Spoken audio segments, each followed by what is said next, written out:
저 사람 거짓말이에요. 속지 마세요. 아시아 최대 호텔 체인이 되는 센츄리 호텔 그룹과 글로벌 루아 호텔의 합병식 자리에서 13살 준호가 던진 한마디였습니다. 준호는 평범한 아이가 아니었어요. 자폐증을 앓고 있지만 돌아가신 할머니께 물려받은 신비한 능력, 목소리만으로 그 사람의 마음을 읽을 수 있는 아이였어요. 그 순간 센츄리 호텔그룹 회장의 얼굴이 무섭게 굳어졌습니다. 네 말이 맞다면 10억을 줄게. 그런데 틀리면 네 어머니는 오늘부로 해고야. 그 말이 끝나자 모두가 준호를 비웃었어요. 과연 이 아이가 들은 것이 진실이었을까요? 사연 시작 전 구독과 좋아요를 눌러주시고 어디서 듣고 계신지 댓글 남겨주시면 그곳에 건강과 행복이 가득하기를 기원하겠습니다. 그럼 오늘의 이야기 시작할게요. 오전 11시 부산 해운대 그랜드 센츄리 호텔 로비였습니다. 저는 15층 복도에서 객실 정리를 하다가 정관 방송을 들었어요. 전 직원 로비 집합 긴급 공지 사항이 있습니다. 심장이 쿵쾅거렸습니다. 12년 동안 호텔에서 일하면서 이런 방송은 처음이었거든요. 황급히 카트를 밀고 복도를 나서는데 뒤에서 익숙한 목소리가 들렸어요. 엄마. 돌아보니 제 아들 준호가 서 있었습니다. 13살 단정한 회색 후드티를 입은 준호는 조용히 제게 다가왔어요. 준호야, 학교는 어쩌고? 오늘 조퇴했어요. 엄마 도시락 깜빡하셨잖아요. 아이가 내민 보온 도시락을 받아들면서 저는 가슴이 뜨거워졌습니다. 준호는 자폐 스펙트럼 진단을 받은 아이예요. 하지만 남들이 모르는 특별한 점이 있었죠. 사람의 목소리를 들으면 그 사람의 진짜 마음을 읽을 수 있었습니다. 준호야, 엄마 잠깐 로비 가야 하는데. 저도 같이 갈게요. 제가 뭐라 말하기도 전에 준호는 제 손을 잡았어요. 아이의 손은 언제나처럼 차가웠습니다. 로비에 도착했을 때는 이미 수백 명의 직원들이 모여 있었어요. 모두 긴장한 표정으로 정면을 바라보고 있었죠. 저는 준호의 손을 꼭 잡고 뒤쪽에 섰습니다. 그때였어요. 엘리베이터 문이 열리면서 강지연 회장님이 나타났습니다. 65살, 짧게 자른 은발머리에 검은색 샤넬. 트위드 재킷을 입은 회장님은 걸어오실 때마다 로비 전체가 긴장하는 것 같았어요. 회장님 바로 옆에는 이한석 총지배인이 따라붙어 걸었습니다. 50대 중반, 금태 안경을 쓴 그는 20년간 회장님을 보좌해 온 최측근이었죠. 직원 여러분, 회장님의 목소리가 로비에 울려 퍼졌습니다. 오늘 중요한 발표가 있습니다. 저는 숨을 죽이고 들었어요. 우리 센츄리 호텔 그룹이 글로벌 루아 호텔과 합병을 진행합니다. 이번 합병으로 우리는 아시아 최대 호텔 체인이 됩니다. 직원들 사이에서 웅성거림이 일었어요. 오늘 오후 4시 최종 조인식이 이곳 로비에서 진행됩니다. 모두 바로 그 순간이었습니다. 안 돼요. 제 옆에서 준호의 목소리가 터져 나왔어요. 로비 전체가 얼어붙었습니다. 저는 황급히 아이의 입을 막으려 했지만 이미 늦었어요. 모든 사람들의 시선이 저희 모자에게 쏠렸습니다. 준호야, 조용히. 하지만 준호는 제 손을 부드럽게 밀어내고 앞으로 걸어 나갔어요. 회장님, 그 합병하시면 안 돼요. 준호의 목소리는 또렷했습니다. 이한석 총지배인이 버럭 소리쳤어요. 이게 무슨 무례한 짓이냐? 당장 저 아이를 밖으로. 잠깐. 회장님이 손을 들어 제지하셨습니다. 로비가 다시 조용해졌어요. 회장님의 날카로운 시선이 준호에게 고정되었죠. 너는 누구냐? 김준호요. 13살이에요. 왜 합병을 하면 안 된다는 거지? 준호는 잠시 망설이다가 입을 열었습니다. 저는 소리가 들려요. 소리? 사람들의 진짜 마음이 들리는 소리요. 로비에서 비웃음이 터져 나왔어요. 저는 얼굴이 화끈거렸습니다. 아이가 또 이상한 소리를 한다고 생각하는 사람들의 시선이 느껴졌거든요. 하지만 회장님은 웃지 않으셨어요. 무슨 소리가 들린다는 거냐? 준호가 천천히 손가락으로 이한석 총지배인을 가리켰습니다. 저 아저씨 목소리요. 이한석 총지배인의 얼굴이 굳어졌어요. 저 아저씨가 말할 때마다 목소리가 떨려요. 숨 쉴 때도 불규칙하고요. 거짓말하는 사람한테서 나는 소리예요. 로비가 순식간에 술렁거렸습니다. 이한석 총지배인이 벌컥 화를 냈어요. 이 말도 안 되는 소리를. 회장님, 자폐 아동이 헛소리를 짓거리는데 왜 들어주십니까? 저는 견딜 수가 없었습니다. 앞으로 나가 준호를 꼭 끌어안았어요. 회장님, 죄송합니다. 제 아들이 말실수를. 어머니, 회장님이 저를 바라보셨습니다. 당신 아들이 정말로 그 소리를 듣는다는 건가요? 제 목소리가 떨렸어요. 어떻게 설명해야 할까요?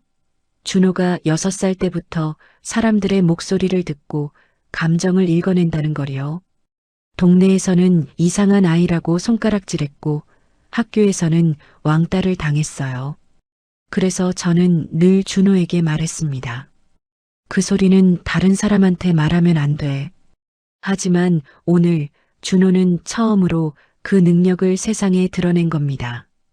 회장님이 천천히 준호에게 다가오셨어요. 그리고 아이의 눈높이에 맞춰 무릎을 굽히셨습니다. 준호야, 내 목소리는 어떠니? 준호는 잠시 회장님의 얼굴을 바라보았어요. 회장님 목소리는 슬퍼요. 회장님의 눈빛이 흔들렸습니다. 돌아가신 할아버지 생각하면서 말씀하셔서요. 근데 진짜 마음은? 준호가 작게 말했어요. 외로워요. 저는 숨이 멎는 것 같았습니다. 3년 전 회장님 남편분이 세상을 떠나셨다는 건 호텔 직원이라면 다 아는 사실이었어요. 하지만 회장님이 외롭다는 건 누구도 감히 입 밖에 내지 못하는 이야기였죠. 회장님이 천천히 일어나셨습니다. 그리고 이한석 총지배인을 바라보셨어요. 이 총지배인. 네, 회장님. 지금 당장 사표를 쓰시오. 로비가 발칵 뒤집어졌습니다. 이한석 총지배인의 얼굴이 새하얗게 질렸어요. 회장님, 무슨 말씀이십니까? 저는 20년간. 아니, 회장님이 손을 들어 제지하셨습니다. 아직 아니요. 나도 확신이 서지 않으니까. 회장님이 준호를 향해 돌아서셨어요. 준호야, 나와 내기를 하자꾸나. 내기요? 네가 말한 대로 이 총지배인에게 문제가 있다는 걸 증명해봐라. 오늘 오후 4시까지. 저는 가슴이 철렁 내려앉았습니다. 증명하면. 회장님의 입가에 미소가 번졌어요. 내가 너에게 10억을 주마. 10억? 로비에 있던 모든 사람들이 경악했습니다. 저도 믿을 수가 없었어요. 10억이라니요. 하지만 회장님의 목소리가 차갑게 변했습니다. 증명하지 못하면 네 어머니는 오늘부로 해고다. 그리고 준호, 너는 명예훼손으로 소송당할 것이다. 저는 그 자리에 주저앉을 뻔했어요. 회장님, 제발. 제 아들은 아직 13살입니다. 어머니, 준호가 제 손을 잡았습니다. 괜찮아요, 엄마. 아이의 눈빛은 흔들림이 없었어요. 저는 거짓말 못해요. 저 아저씨 목소리 들으면 나쁜 소리가 들려요. 회장님이 고개를 끄덕이셨습니다. 좋아. 그럼 시작하자. 지금이 11시 30분이니까. 회장님이 손목시계를 보셨어요. 오후 4시까지. 정확히 4시간 30분을 주겠다. 이한석 총지배인이 비웃듯 말했어요. 회장님, 정말로 이런 유치한 게임을 하시려는 겁니까? 자폐 아이의 망상에 10억을 거시겠다는. 이 총지배인. 회장님이 차갑게 말씀하셨습니다. 당신도 자신 있다면 받아들이시오. 만약 이 아이가 증명하지 못하면 내가 당신에게 부회장 자리를 주겠소. 이한석 총지배인의 눈이 번쩍 빛났어요. 알겠습니다, 회장님. 받아들이겠습니다. 회장님이 다시 저희 모자를 바라보셨습니다. 자, 그럼 시작해보거라. 시간은 흐르고 있다. 로비에 있던 사람들이 하나, 둘 흩어지기 시작했어요. 저는 준호의 손을 꼭 잡았습니다. 정말이지 앞이 깜깜했습니다. 4시간 30분 안에 이한석 총지배인의 비리를 증명한다고요? 저희는 그저 평범한 청소부 모자일 뿐인데요. 준호가 제 손을 2번 톡톡 두드렸어요. 엄마, 저 믿어요? 저는 아이의 눈을 바라보았습니다. 그 맑은 눈동자를 보니 마음이 조금 진정되었어요. 그럼 엄마가 준호 제일 믿지. 그럼 됐어요. 시작해요. 준호가 제 손을 잡고 걷기 시작했습니다. 로비 한쪽에서 이한석 총지배인이 저희를 바라보고 있었어요. 그의 입가에 걸린 비웃음이 저를 더욱 불안하게 만들었습니다. 시계를 보니 11시 35분. 남은 시간 4시간 25분. 과연 저희 모자는 해낼 수 있을까요? 빠져나온 저희 모자는 복도 한쪽 구석에 멈춰 섰습니다. 저는 준호의 어깨를 잡고 물었어요. 준호야, 어떻게 할 거니? 도대체 어디서부터 시작해야 할까? 준호는 잠시 눈을 감았습니다. 아이가 집중할 때 보이는 습관이었어요. 엄마, 저 아저씨가 거짓말한 증거를 찾아야 해요. 그런데 준호야. 제 목소리가 떨렸습니다. 우리는 그냥 청소부잖아. 총지배인님 사무실에 어떻게 들어가? CCTV는 또 어떻게 보고? 준호가 제 손을 꼭 잡았어요. 엄마, 일단 보안실부터 가요. 거기 녹음 파일이 있을 거예요. 저는 시계를 봤습니다. 11시 40분. 남은 시간 4시간 20분. 정말이지 가슴이 답답했어요. 하지만 준호를 믿기로 했죠. 저희는 지하 1층으로 향했습니다. 보안실이 있는 곳이었어요. 복도를 걷는데 뒤에서 날카로운 목소리가 들렸습니다. 김미숙 씨. 돌아보니 박정아 객실팀장이 성큼성큼 걸어오고 있었어요. 48세, 항상 완벽한 화장에 깔끔한 유니폼을 입은 팀장님은 저를 볼 때마다 눈을 찌푸리곤 했습니다. 김미숙 씨, 지금 뭐 하는 겁니까? 팀장님, 저는 근무 시간에 아들을 데리고 호텔을 돌아다녀요. 지금 몇 층 객실이 비어 있는지 알아요? 박정아 팀장의 목소리가 점점 커졌어요. 15층에 1502호 손님이 체크아웃 하셨는데 아직도 청소가 안 됐다고 컴플레인 들어왔어요. 누구 담당인지 알아요? 죄송합니다, 팀장님. 제가 지금 급한 일이. 급한 일? 박정아 팀장이 코웃음을 쳤어요. 회장님께 말도 안 되는 소리에서 호텔 전체를 발칵 뒤집어 놓고 이제 그게 급한 일이라고요? 준호가 제 뒤에서 나섰습니다. 저 때문이에요. 엄마는 잘못이 없어요. 박정아 팀장이 준호를 내려다보았어요. 그 눈빛에 경멸이 담겨 있었습니다. 자폐 아이가 무슨 증거를 찾겠어요? 회장님도 참 한심하시지. 어린애 장난에 10억을 거시다니. 제 안에서 뭔가가 끓어올랐어요. 팀장님, 제 목소리가 생각보다 크게 나왔습니다. 제 아들은 자폐가 아니라 특별한 거예요. 그리고 우리는 지금 진실을 찾고 있습니다. 박정아 팀장의 얼굴이 붉어졌어요. 뭐라고요? 지금 나한테 대드는 거야? 대드는 게 아니라. 좋아요. 당신 오늘 내기에서 지면 어차피 해고잖아요. 그때까지는 당신 마음대로 하세요. 대신 박정아 팀장이 손가락으로 저를 가리켰어요. 만약 내기에서 이긴다 해도 나는 당신을 절대 이 팀에 안 둘 겁니다. 명심해요. 팀장은 그렇게 말하고는 돌아섰습니다. 저는 온몸에 힘이 빠지는 것 같았어요. 준호가 제 손을 잡았습니다. 엄마, 괜찮아요. 우리가 이기면 돼요. 저는 아이의 머리를 쓰다듬었어요. 정말이지, 이 작은 아이가 저보다 훨씬 강했습니다. 보안실 앞에 도착했을 때는 정우가 다 되어가고 있었어요. 문을 열고 들어가니 젊은 남자 직원이 여러 개의 모니터 앞에 앉아 있었습니다. 저기 실례합니다.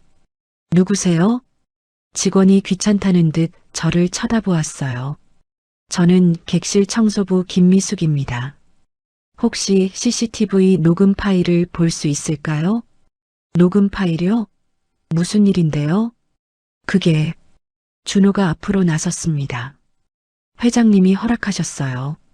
저희가 오늘 오후 4시까지 증거를 찾아야 해요. 직원이 의아한 표정을 지었어요. 회장님이요? 그럼 회장님 허가서가 있어야죠. 허가서는 없는데. 그럼 안 돼요. 규정상 CCTV 자료는 아무나 못 봅니다. 저는 당황했어요. 제발 부탁드립니다. 정말 급해요. 안 된다니까요. 나가세요. 직원은 저희를 쫓아내려 했습니다. 바로 그때 보안실 문이 벙 열렸어요. 들어온 사람은 윤서준 보안팀장이었습니다.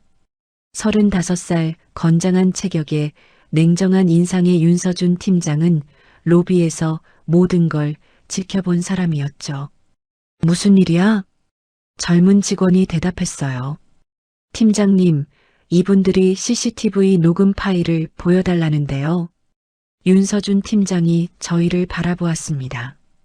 회장님이 시킨 그 내기 때문인가요? 네, 팀장님. 제발 도와주세요. 윤서준 팀장은 잠시 고민하는 표정을 지었어요. 저도 로비에서 봤습니다. 솔직히 믿기 어렵긴 하지만 그가 준호를 바라보았어요. 너 정말로 소리가 들린다는 거냐? 준호가 고개를 끄덕였습니다. 네. 사람들이 거짓말하면 목소리가 떨려요. 숨 쉬는 것도 불규칙해지고요. 윤서준 팀장의 눈빛이 달라졌어요. 나도 과거에 군대에서 음향 분석을 했었어. 목소리 주파수로 거짓말 탐지하는 거. 정말요? 제 목소리에 희망이 섞였습니다. 그럼 저희 좀 도와주실 수 있나요? 윤서준 팀장이 시계를 보았어요. 지금 정오네요. 4시간 남았습니다. 그가 의자를 당겨 앉았어요. 좋아요. 한번 해봅시다. 어디부터 찾을까요? 준호가 말했습니다. 이한석 총지배인님이 전화하는 거 녹음된 게 있을 거예요. 전화 내용은 녹음 안 됩니다. 사생활 침해거든요. 다만 윤서준 팀장이 키보드를 두드렸어요. 복도나 사무실 앞 CCTV에는 소리가 녹음돼요.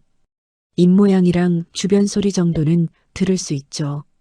모니터에 여러 개의 영상 파일이 떴습니다. 언제부터 찾을까요? 3개월 전부터요. 준호가 확신에 찬 목소리로 말했어요. 루아 호텔이랑 합병 이야기가 나온 게 그때부터니까요. 윤서준 팀장이 고개를 끄덕이며 파일을 열기 시작했습니다. 저희는 화면을 뚫어지게 바라보았어요. 하지만 30분이 지나도 아무것도 나오지 않았습니다. 저는 초조해지기 시작했어요. 시계를 보니 12시 30분. 남은 시간 3시간 30분. 준호야, 정말 여기서 찾을 수 있을까? 준호는 화면에서 눈을 떼지 않았어요. 엄마, 조금만 더요. 바로 그때였습니다. 모니터 하나에 이한석 총지배인이 복도에서 전화하는 모습이 나왔어요. 잠깐, 준호가 소리쳤습니다. 여기요. 이 장면이요. 윤서준 팀장이 영상을 멈추고 소리를 키웠어요. 화면 속 이한석 총지배인은 주변을 두리번거리더니 조용한 복도 끝으로 걸어갔습니다. 그리고 전화를 받았어요. 소리가 작았지만 들을 수 있었습니다. 네, 알겠습니다. 그쪽에서 원하시는 대로. 준호가 화면을 손가락으로 가리켰어요. 저기요. 저 사람 목소리 들려요? 윤서준 팀장이 헤드폰을 꺼내 주었습니다. 준호는 헤드폰을 쓰고 집중해서 들었어요. 한참이 지나고 준호가 헤드폰을 벗었습니다. 이 사람 거짓말하고 있어요. 어떻게 알아? 목소리가 3.2Hz 떨려요. 그리고 숨 쉴 때 불규칙해요. 말끝이 살짝 올라가고요. 윤서준 팀장이 놀란 표정을 지었어요. 3.2Hz? 네가 그걸 어떻게 해?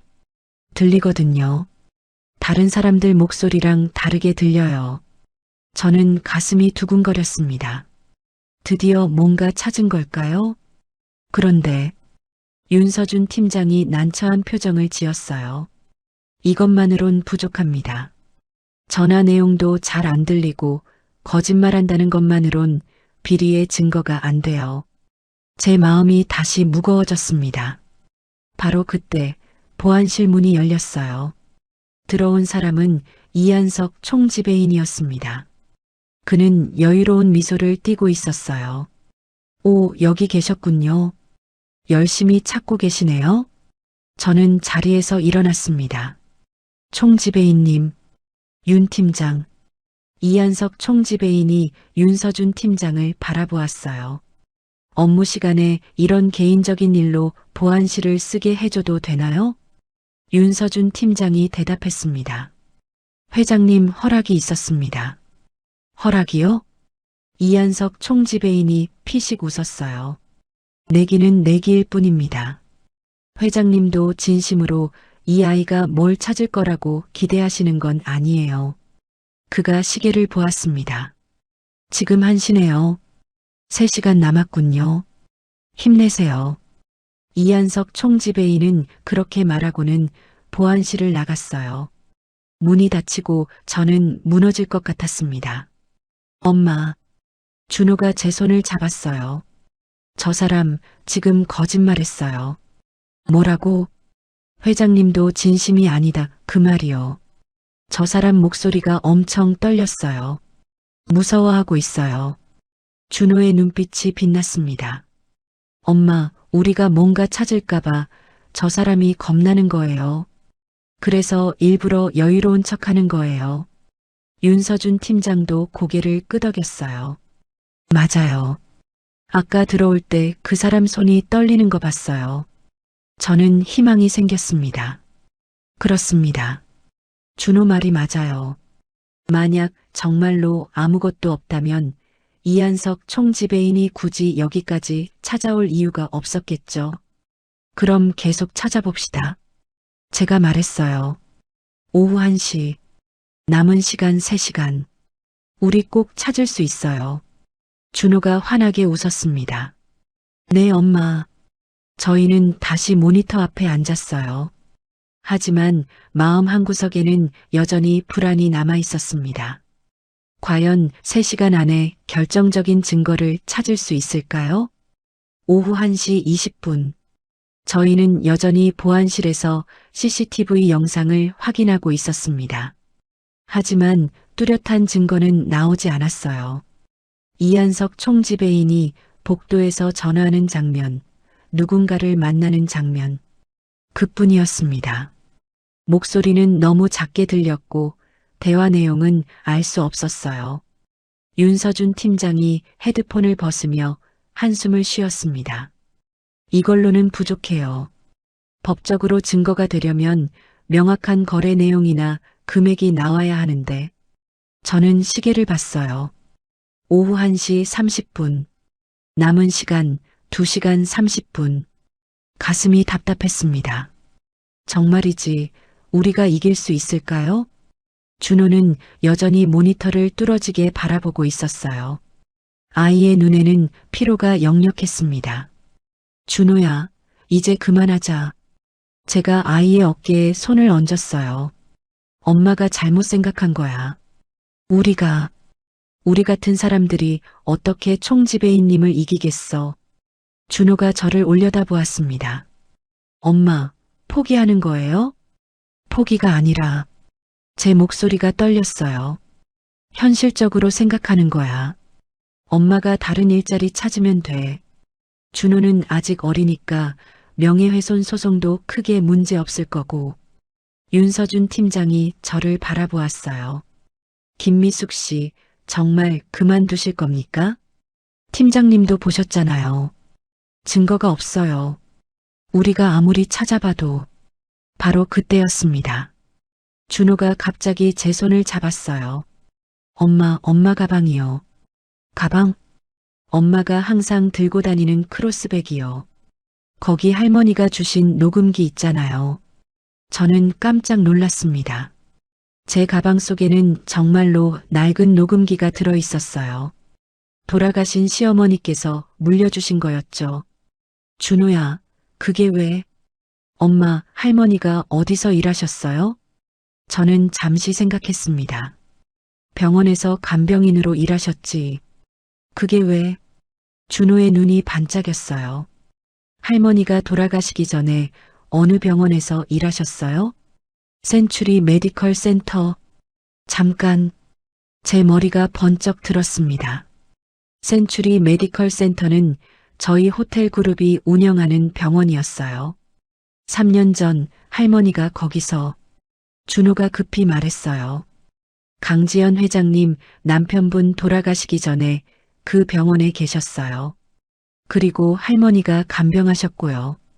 윤서준 팀장이 놀란 표정을 지었어요. 잠깐, 그럼 혹시... 저는 떨리는 손으로 가방을 열었습니다. 그리고 낡은 카세트 녹음기를 꺼냈어요. 시어머니는 치매가 오시기 전까지 매일 이 녹음기에 일기처럼 목소리를 녹음하셨습니다. 준호야, 이게 정말 증거가 될까? 엄마, 일단 들어봐요. 준호가 녹음기를 받아들고 재생 버튼을 눌렀어요. 처음엔 시어머니의 목소리가 흘러나왔습니다. 오늘은 2023년 4월 12일. 병원에서 강 회장님 남편분을 돌보았다. 참 좋으신 분이다. 말씀을 많이 하시는데 저는 숨을 죽이고 들었어요. 테이프가 계속 돌아갔습니다. 그리고 갑자기 다른 목소리가 들렸어요. 남자의 목소리였습니다. 김 선생님, 잠깐 녹음 좀 부탁해도 될까요? 네. 회장님 무슨... 제가 곧 수술을 받는데요. 혹시 모를 일이니까 아내에게 남길 말을 녹음하고 싶습니다. 저는 가슴이 철렁 내려앉았어요. 강지연 회장님의 남편이었습니다. 녹음기에서 남자의 목소리가 계속 흘러나왔어요. 여보, 만약 내가 이 수술을 견디지 못한다면 당신께 꼭 해야 할 말이 있어. 숨소리가 거칠게 들렸습니다. 이한석을 조심하시오. 저는 윤서준 팀장과 눈을 마주쳤어요. 이한석 말이오. 겉으로는 충성스러워 보이지만 그 사람은 욕심이 많소. 내가 최근에 알게 됐는데 남자의 목소리가 약해지고 있었어요. 로아 호텔 쪽에서 이한석에게 접근했소. 합병을 빌미로 회사 자산을 빼돌리려는 것 같소. 내가 증거를 모으려 했는데 기침 소리가 들렸습니다. 시간이 부족하구려. 여보, 제발 이한석을 믿지 마시오. 그 사람 옆에 두지 마시오. 꼭. 거기서 녹음이 끊어졌어요. 보안실이 조용해졌습니다. 저는 손이 떨렸어요. 이게 증거가 되나요? 윤서준 팀장이 천천히 고개를 끄덕였습니다. 됩니다. 회장님 남편의 육성이고 이한석 총지배인의 비리를 직접 언급하셨으니까요. 하지만 구체적인 증거는 없잖아요. 금액이나 거래 내용도 없고. 있어요. 준호가 말했어요. 이 녹음이랑 아까 CCTV 영상이랑 합치면 돼요. 3개월 전부터 지금까지 이한석 총지배인님이 수상하게 움직인 거 다 나와 있잖아요. 윤서준 팀장이 키보드를 두드리기 시작했어요. 맞아요. 그리고 제가 추가로 조회할 수 있는 게 있어요. 뭔데요? 호텔 내부 출입 기록이요. 이한석 총지배인이 언제 어디를 드나들었는지 전부 기록돼 있어요. 모니터에 새로운 자료가 떴습니다. 보세요. 3개월 전부터 이한석 총지배인이 퇴근 후에도 호텔에 남아 있었어요. 그리고 회장님 사무실 근처를 자주 배회했고요. 그게 증거가 되나요? 단독으로는 약하지만 회장님 남편 녹음이랑 합치면 충분히 의심할 만한 정황이 됩니다. 저는 희망이 보이기 시작했어요. 그럼 이제 이걸 회장님께. 바로 그때 보안실 문이 열렸습니다. 들어온 사람은 박정아 팀장이었어요. 그리고 그녀 옆에는 이한석 총지배인이 서 있었습니다. 뭐 하는 겁니까?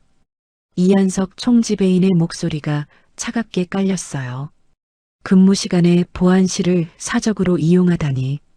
윤 팀장, 당신도 이제 징계 대상이요. 박정아 팀장이 비웃으며 말했어요. 김미숙 씨, 아직도 쓸데없는 짓 하고 있어요? 이제 2시간도 안 남았는데. 저는 본능적으로 녹음기를 가방 속에 숨겼습니다. 이한석 총지배인이 저를 날카롭게 쳐다보았어요. 뭘 숨기는 거요? 아무것도 아닙니다. 보자. 이한석 총지배인이 제 가방에 손을 뻗었어요. 바로 그 순간 준호가 앞으로 나섰습니다. 만지지 마세요. 아이의 목소리가 보안실에 울려 퍼졌어요. 이한석 총지배인이 멈칫했습니다. 뭐? 엄마 가방은 제가 지킬 거예요. 아저씨한테 보여줄 것도 없고요. 준호의 눈빛은 흔들림이 없었어요. 이한석 총지배인의 얼굴이 붉어졌습니다. 이 버릇없는 총지배인님, 윤서준 팀장이 나섰어요. 개인 소지품을 강제로 검사할 권한은 없습니다. 뭐라고? 윤 팀장, 당신 지금 누구 편이요? 편이 아니라 규정입니다. 2사람이 대치했어요. 박정아 팀장이 제게 다가왔습니다. 김미숙 씨, 지금 당신 가방에 뭐가 들었는지 궁금하네요. 설마 훔친 거 아니죠? 훔쳤다고요? 제 목소리가 커졌어요. 제가 왜 호텔 물건을 훔쳐요? 그럼 왜 안 보여줘요? 박정아 팀장이 제 가방을 잡아채려 했습니다. 저는 가방을 꼭 안았어요. 놓으세요. 보여줘봐요. 2사람이 가방을 잡고 실랑이를 벌였습니다. 바로 그때였어요. 여기서 무슨 일입니까? 차가운 목소리가 들렸어요. 모두가 문 쪽을 돌아보았습니다. 거기 강지연 회장님이 서 계셨어요. 보안실이 순식간에 조용해졌습니다. 강지연 회장님이 천천히 안으로 들어오셨어요. 제가 묻고 있습니다. 무슨 일입니까? 이한석 총지배인이 급히 허리를 숙였어요. 회장님, 이 사람들이 근무 시간에 내가 허락했습니다. 회장님의 목소리는 단호했어요. 내기를 했으니 공정하게 기회를 줘야죠. 방해하지 마세요. 이한석 총지배인의 얼굴이 굳어졌어요. 회장님이 저를 바라보셨습니다. 뭔가 찾았습니까? 저는 떨리는 손으로 가방에서 녹음기를 꺼냈어요. 회장님, 이걸 들어보세요. 녹음기를 회장님께 건넸습니다. 회장님이 재생 버튼을 누르셨어요. 녹음기에서 남편의 목소리가 흘러나왔습니다. 여보, 만약 내가 이 수술을 견디지 못한다면 이한석을 조심하시오. 회장님의 손이 떨렸어요. 얼굴이 창백해지셨습니다. 이한석 말이오. 루아 호텔 쪽에서 이한석에게 접근했소. 녹음이 끝나자 보안실은 침묵에 잠겼어요. 회장님이 천천히 고개를 들어 이한석 총지배인을 바라보셨습니다. 이 총지배인. 회장님, 이건 설명하시죠.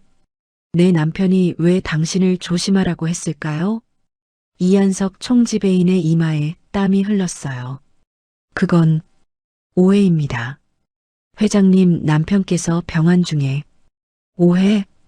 회장님의 목소리가 차갑게 얼어붙었어요. 저는 시계를 봤습니다.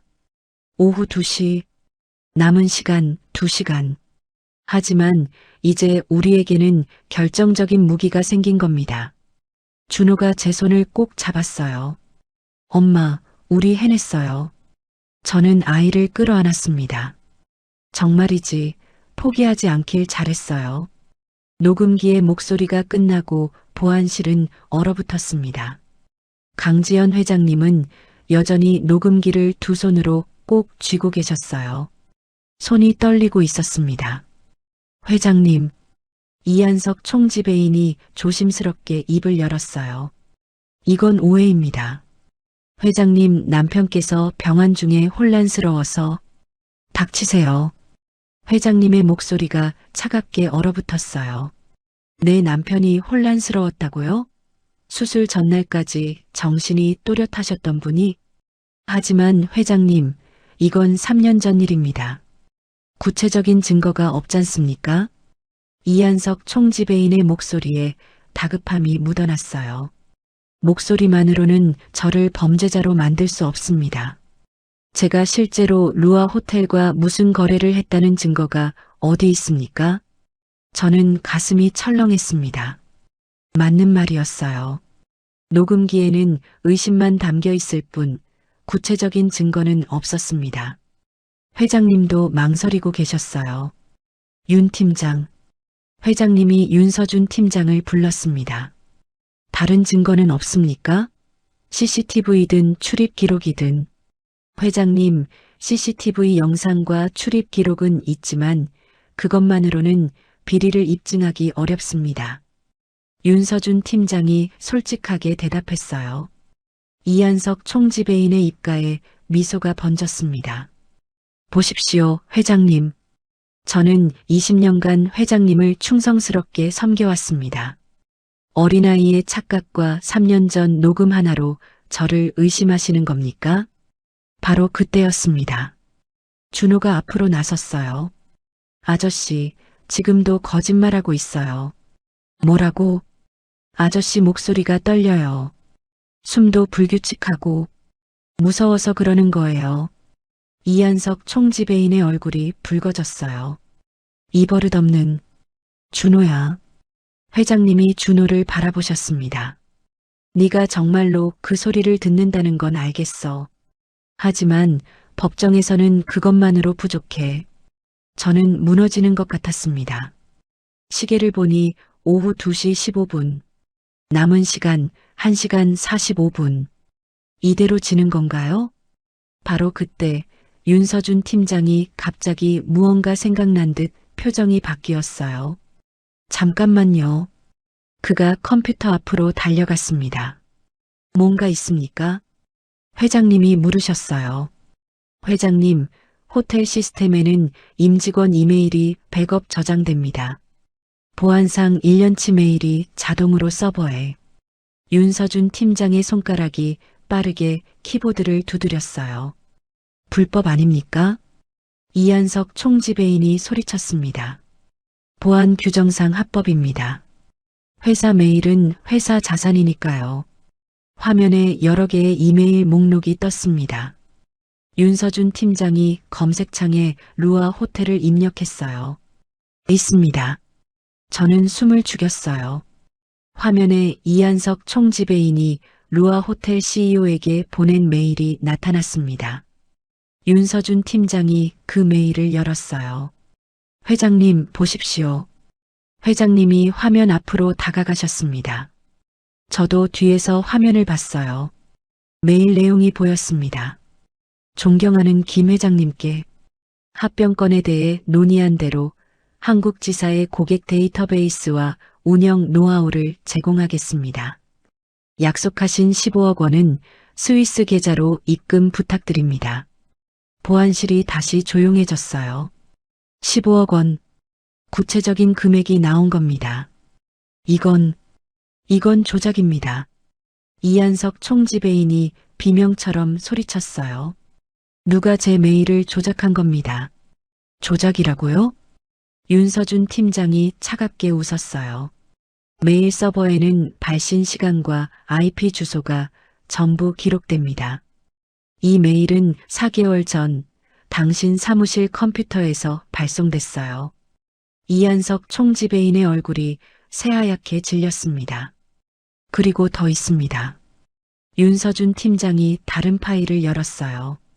여기 첨부 파일을 보십시오. 고객 명단, 매출 자료, 심지어 회장님 사무실 비밀번호까지. 화면에 수십 개의 기밀 문서가 나타났습니다. 회장님의 손이 떨렸어요. 이 총지배인. 회장님. 이한석 총지배인이 급히 무릎을 꿇었습니다. 제발 한 번만 용서해 주십시오. 제가 막아 꼬여서 루아 호텔 쪽에서 너무 큰 돈을 제시해서. 닥치세요. 회장님의 목소리는 차가웠어요. 20년을 믿었는데 당신은 내 남편이 세상을 떠나자마자 회사를 팔아넘기려 했군요. 회장님이 보안실 문을 열었습니다. 경비를 부르세요. 이 사람을 경찰에 넘깁니다. 바로 그때 보안실 밖에서 박정아 팀장이 뛰어들어왔어요. 회장님, 저는 아무것도 몰랐습니다. 그녀의 얼굴은 공포로 일그러져 있었어요. 박 팀장? 회장님이 그녀를 날카롭게 쳐다보셨습니다. 당신도 연루됐습니까? 아닙니다. 저는 정말. 준호가 박정아 팀장을 바라보았어요. 아줌마, 지금 거짓말하고 있어요. 박정아 팀장의 다리에서 힘이 빠졌습니다. 윤 팀장. 회장님이 차갑게 말씀하셨어요. 박 팀장 메일도 확인하세요. 회장님. 박정아 팀장이 울먹였어요. 저는 그냥 총지배인님이 시킨 대로만 했을 뿐입니다. 고객 명단 복사하라고 해서. 그것도 공범입니다. 윤서준 팀장이 단호하게 말했어요. 박정아 팀장이 주저앉았습니다. 저는 이 모든 상황이 믿기지 않았어요. 불과 몇 시간 전까지만 해도 저를 무시하던 사람들이 이렇게 무너지다니. 준호가 제 손을 잡았습니다. 엄마, 우리 이겼어요? 저는 회장님을 바라보았어요. 회장님이 천천히 저희에게 다가오셨습니다. 김미숙 씨. 네, 회장님. 그리고 준호. 회장님이 무릎을 꿇고 준호와 눈높이를 맞추셨어요. 고맙습니다. 두 분이 아니었다면 저는 회사를 잃을 뻔했어요. 저는 눈물이 날 것 같았습니다. 회장님, 약속은 약속입니다. 회장님이 일어서며 시계를 보셨어요. 지금 오후 2시 30분. 1시간 30분이나 남았네요. 회장님이 미소를 지으셨어요. 김미숙 씨, 준호. 당신들이 이겼습니다. 10억은 약속대로 드리겠습니다. 보안실에 있던 윤서준 팀장이 박수를 쳤어요. 저는 준호를 꼭 껴안았습니다. 준호야, 우리 해냈어. 준호도 제 품에 안겨 조용히 울고 있었어요. 엄마, 이제 저 때문에 엄마가 해고 안 당하는 거죠? 그래. 우리 준호 덕분이야. 회장님이 윤서준 팀장에게 지시하셨어요. 경찰을 부르세요. 그리고 법무팀에 연락해서 손해배상 소송 준비하고요. 알겠습니다, 회장님. 이한석 총지배인과 박정아 팀장은 바닥에 주저앉아 있었어요. 회장님이 다시 저를 바라보셨습니다. 김미숙 씨, 오늘 퇴근하고 내일 제 사무실로 오세요. 할 이야기가 있습니다. 네, 회장님. 저는 떨리는 목소리로 대답했어요. 회장님이 보안실을 나가시자 윤서준 팀장이 저희에게 다가왔어요. 축하합니다. 팀장님, 정말 감사합니다. 팀장님이 도와주지 않으셨다면. 아닙니다. 윤서준 팀장이 준호의 머리를 쓰다듬었어요. 이 아이가 대단한 겁니다. 저는 그냥 도구를 제공했을 뿐이에요. 준호가 윤서준 팀장을 올려다보았습니다.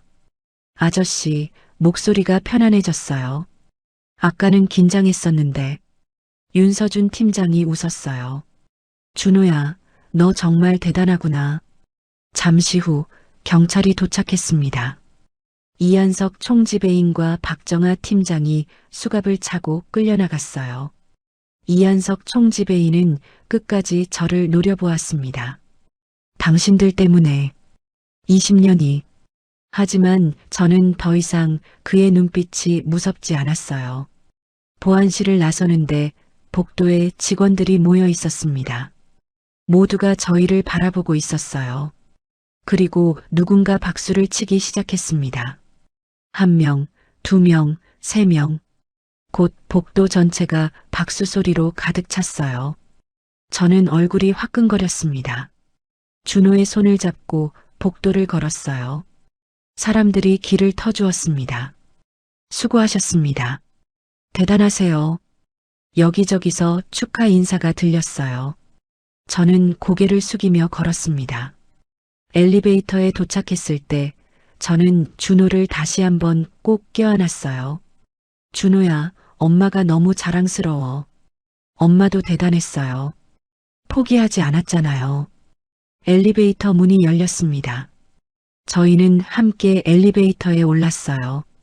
거울에 비친 저희 모습을 봤습니다. 초라한 청소부 유니폼을 입은 저와 회색 후드티를 입은 준호. 하지만 오늘만큼은 세상 누구보다 당당했습니다. 엘리베이터가 1층에 도착했어요. 문이 열리자 로비가 보였습니다. 아침에 그 많은 사람들 앞에서 준호가 외쳤던 바로 그 로비. 이제 그 로비를 떳떳하게 걸어나갈 수 있었어요. 준호가 제 손을 꼭 잡았습니다. 엄마, 우리 이제 어떻게 돼요? 글쎄, 준호야. 회장님이 내일 오라고 하셨으니까.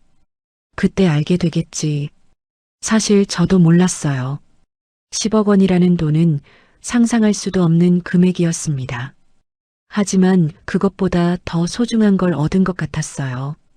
제 아들이 이상한 아이가 아니라는 것, 특별한 아이라는 것, 그리고 세상엔 아직 정의가 살아있다는 것. 저희는 호텔 정문을 나섰습니다. 부산의 오후 햇살이 따스하게 내리쬐고 있었어요. 준호가 하늘을 올려다보았습니다. 엄마, 날씨 좋다. 그래, 정말 좋은 날이야. 저는 준호의 손을 잡고 집으로 향했습니다. 내일이 되면 또 어떤 일이 벌어질지 몰라요. 하지만 오늘만큼은 저희 모자는 세상에서 가장 행복했습니다. 다음 날 아침, 저는 평소보다 1시간 일찍 일어났습니다. 거울을 보며 머리를 정성껏 빗었어요. 청소부 유니폼도 깨끗한 것으로 갈아입었습니다. 엄마, 떨려요. 준호가 방문 앞에서 저를 기다리고 있었어요. 엄마도 떨린다. 저는 솔직하게 말했습니다. 10억이라는 돈, 상상할 수도 없는 금액이었어요. 그 돈이 정말로 저희에게 올까요? 호텔에 도착했을 때는 오전 9시였습니다. 로비를 지나는데 직원들이 저희를 알아보고 인사했어요. 미숙 씨, 좋은 아침이에요. 준호, 잘 지냈어? 어제까지만 해도 저를 무시하던 사람들이 이제는 먼저 인사를 건넸습니다. 저는 어색하게 고개를 숙이며 인사를 받았어요. 회장님 사무실은 25층에 있었습니다. 엘리베이터를 타고 올라가는 동안 제 심장은 쿵쾅거렸어요. 준호가 제 손을 잡았습니다. 엄마, 괜찮아요. 엘리베이터 문이 열렸어요. 넓은 복도 끝에 회장실이 보였습니다. 비서가 저희를 맞이했어요. 김미숙 씨, 준호. 회장님께서 기다리고 계십니다. 사무실 문이 열렸습니다. 들어가니 강지연 회장님이 큰 책상 뒤에 앉아 계셨어요. 그리고 그 옆에는 윤서준 팀장도 서 있었습니다. 오셨군요. 앉으세요. 회장님이 소파를 가리키셨어요. 저희는 조심스럽게 소파에 앉았습니다. 회장님이 일어나 저희 앞에 오셔서 직접 차를 따라주셨어요. 회장님, 제가 할게요. 저는 황급히 일어나려 했지만 회장님이 손을 내으셨습니다. 앉아 계세요. 오늘은 제가 당신들을 대접해야죠. 회장님이 미소를 지으셨어요. 차를 마시며 회장님이 입을 여셨습니다. 먼저 감사 인사를 전합니다. 두 분이 아니었다면 제 회사는 무너졌을 거예요. 아닙니다, 회장님. 저희는 그냥. 아니에요. 회장님이 준호를 바라보셨어요. 준호, 너는 정말 특별한 아이구나. 사람의 진심을 듣는 능력이라니. 준호가 고개를 숙였습니다. 할머니한테 물려받았어요. 할머니? 회장님의 표정이 달라졌어요. 그래, 김미숙 씨 어머님 말이죠. 제 남편을 간병해 주셨던. 네, 회장님.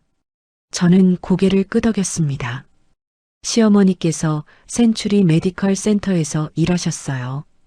회장님 남편분을 마지막까지 돌봐드렸죠. 회장님이 잠시 침묵하셨어요.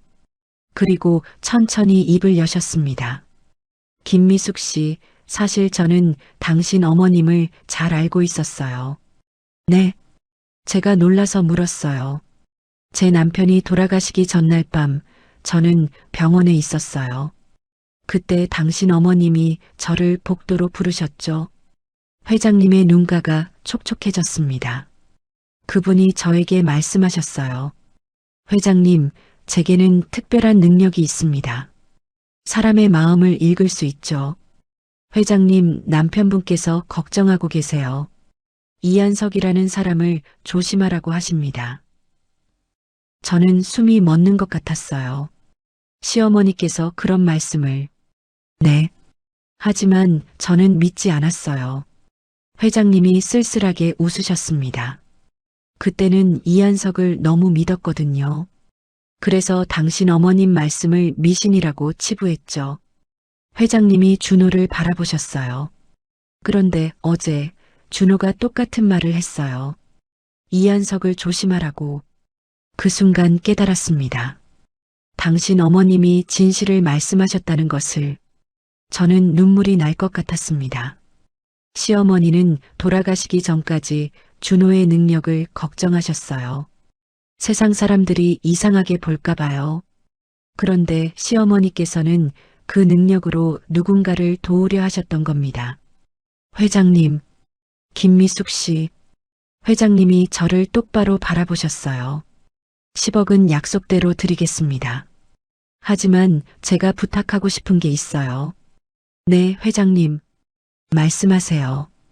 당신과 준호를 제 곁에서 일하게 하고 싶습니다. 저는 깜짝 놀랐어요. 회장님 곁에서요? 네. 김미숙 씨는 제 비서실에서 일하세요. 그리고 준호는. 회장님이 준호를 보셨어요. 준호, 너는 특별한 교육을 받아야 해. 네 능력을 제대로 키울 수 있도록 내가 도와주고 싶어. 준호가 눈을 동그랗게 떴어요. 하지만 저는 자폐예요. 자폐가 아니라 특별한 거야. 회장님이 부드럽게 말씀하셨습니다. 너는 사람들이 숨기는 진실을 볼 수 있잖아. 그건 정말 대단한 능력이란다. 저는 가슴이 뜨거워졌어요. 회장님, 감사합니다. 하지만, 걱정되나요? 회장님이 제 마음을 읽으신 듯 물으셨어요. 네, 솔직히. 저는 그냥 청소부였어요. 비서실에서 일할 자격이 있을까요? 자격은 제가 만들어 드리겠습니다. 회장님이 단호하게 말씀하셨어요. 당신은 어제 회사를 구했어요. 그것만으로도 충분합니다. 윤서준 팀장이 웃으며 말했어요. 미숙 씨, 걱정 마세요. 제가 도와드릴게요. 저는 준호를 바라보았어요. 아이도 저를 올려다보고 있었습니다. 엄마, 해봐요. 우리 할 수 있어요. 준호의 목소리에는 확신이 담겨 있었어요. 저는 천천히 고개를 끄덕였습니다. 감사합니다, 회장님. 최선을 다하겠습니다. 회장님이 환하게 웃으셨어요. 좋아요. 그럼 다음 주부터 시작하죠. 그때 회장님이 서류 봉투 하나를 꺼내셨습니다. 그리고 이것이 10억 계약서입니다. 오늘 바로 첫 5억을 입금하고 나머지 5억은 6개월 뒤에 드리겠습니다. 저는 떨리는 손으로 서류를 받았어요. 10억? 정말로 현실이 된 겁니다. 회장님, 한 가지만 여쭤봐도 될까요? 준호가 조심스럽게 물었어요. 물론이지, 준호야. 할머니 녹음기는 어떻게 되나요? 회장님이 책상 서랍을 열었습니다. 그리고 그 낡은 카세트 녹음기를 꺼내 준호에게 건네셨어요. 이건 너희 것이야. 할머니의 유품이니까. 준호가 녹음기를 소중히 받아들었어요. 감사합니다, 회장님. 아니야. 감사한 건 나야. 회장님이 창밖을 바라보셨어요. 내 남편이 마지막까지 걱정했던 게 바로 이 회사였어. 그런데 당신들이 그 걱정을 풀어줬어. 사무실에 따뜻한 침묵이 흘렀습니다. 잠시 후 저희는 회장실을 나왔어요. 엘리베이터를 기다리는데 윤서준 팀장이 따라 나오셨습니다. 미숙 씨, 축하합니다. 팀장님, 정말 감사합니다. 팀장님이 도와주지 않으셨다면? 아니에요. 제가 고마워요. 윤서준 팀장이 미소를 지었어요. 저도 20년간 이한석 밑에서 일했어요. 그 사람이 문제라는 걸 알면서도 증거가 없어서 못 말했죠. 당신들이 용기를 내줘서 정말 고마워요. 엘리베이터 문이 열렸습니다. 저희가 타려는데 윤서준 팀장이 준호를 불렀어요. 준호야. 네, 아저씨. 너는 정말 대단한 아이야. 네 능력을 부끄러워하지 마. 그건 너를 특별하게 만드는 거니까. 준호가 환하게 웃었어요. 엘리베이터가 내려가는 동안 저는 준호의 손을 꼭 잡았습니다. 준호야, 우리 정말 잘한 거 맞지? 네, 엄마. 할머니도 기뻐하실 거예요. 엘리베이터가 1층에 도착했어요. 로비로 나가는데 저는 문득 멈춰섰습니다. 바로 이틀 전 이 로비에서 준호가 처음으로 자신의 능력을 세상에 드러냈어요. 그때는 모두가 비웃었죠. 하지만 지금은 달랐습니다. 저희는 승리했어요. 준호가 제 손을 잡아당겼어요. 엄마 가요. 형한테 빨리 말해줘야죠. 그래, 준영이 형도 깜짝 놀라겠다. 저희는 호텔을 나섰습니다. 부산의 아침 햇살이 눈부셨어요. 새로운 시작이었습니다. 하지만 제 마음 한구석에는 걱정도 남아 있었어요. 정말로 제가 비서실에서 일할 수 있을까요? 준호는 새로운 환경에 잘 적응할 수 있을까요? 10억이라는 돈은 저희 삶을 어떻게 바꿀까요? 준호가 제 얼굴을 올려다보았습니다. 엄마, 걱정하고 있어요? 응, 조금. 괜찮아요. 우리 함께니까. 저는 아이를 꼭 껴안았어요. 그래요. 함께니까 괜찮을 거예요. 어떤 어려움이 와도 저희 모자는 함께 이겨낼 수 있을 겁니다. 바로 어제처럼요. 일주일이 지났습니다. 오늘은 제가 비서실에 첫 출근하는 날이었어요. 새벽부터 일어나 준비했습니다. 회장님이 마련해 주신 정장을 입었어요. 거울을 보니 낯선 제 모습이 보였습니다. 엄마 예뻐요. 준호가 방문 앞에서 미소 지었어요. 고마워, 준호야. 너도 오늘 학교 첫날이지? 네. 전학 가는 거 괜찮아요. 회장님이 준호를 위해 더 좋은 학교로 전학을 주선해 주셨어요. 특수 교육 프로그램이 있는 곳이었죠. 저희는 함께 집을 나섰습니다. 하지만 아파트 입구에서 이상한 광경을 봤어요. 기자들이 몇 명 서 있었습니다. 저기 나왔어요. 한 기자가 저희를 보고 소리쳤어요. 순식간에 카메라와 마이크가 저희 앞을 막았습니다. 김미숙 씨, 10억 받으신 소감이 어떠세요? 준호, 정말로 소리가 들려요? 자폐 아동이 어떻게 비리를 찾아냈나요? 저는 당황해서 준호를 뒤로 숨겼어요. 저희는 인터뷰 안 합니다. 국민들이 궁금해합니다. 10억이라는 큰 돈을 받으셨는데 기자들이 계속 따라왔어요. 저는 준호의 손을 잡고 택시에 급히 올랐습니다. 택시가 출발하자 준호가 떨리는 목소리로 물었어요. 엄마, 왜 저렇게 쫓아와요? 괜찮아, 준호야. 조금 지나면 잊혀질 거야. 하지만 저는 불안했습니다. 호텔에 도착했을 때 더 큰 충격이 기다리고 있었어요. 로비에 있던 직원들이 저를 보더니 수군거렸습니다. 저 사람이 10억 받았다며? 청소부가 갑자기 비서실이라니. 회장님이 너무 과하신 거 아니야?